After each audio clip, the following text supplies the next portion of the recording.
दिया बुझाला इसे जैसे चांद सजोले बारे भगवान ये वही है भैया। फुर्सत से दोहरा के बनौले बारे हो भगवान बड़ी फुर्सत से दोहरा के बनौले बारे हमरे खातिर तोहरा के दुनिया में भेजौले बारे हमरे खातिर तोहरा के दुनिया में भेजौले बारे भगवान बड़ी फुर्सत से तोहरा के बनौले बारे भगवान बड़ी फुर्सत से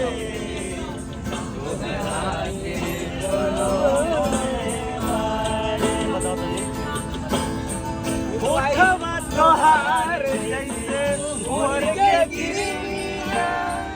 अखिया में प्यार समाइल बा दुनिया उठवा तोहार जैसे भोर के गिरिया अखिया में प्यार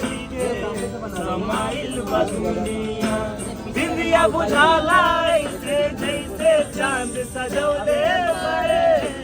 बिंदिया बुझाला ऐसे जैसे चांद सजौले बारे भगवान बड़ी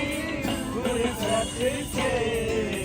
तोहरा के बनौले बारे भगवान बड़ी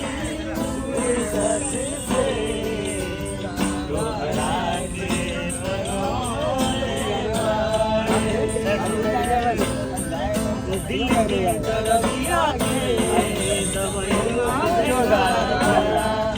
छन छन आई हो दादा जाने बुझा दिल के दरदिया के दवैया बेटा छन छन आई हो दादा जाने बुझा ई मोहब्बत के जाता है बाजार हरिया के तरो प्यार ई महागता है बाजार में के हुए हरिया के तरो प्यार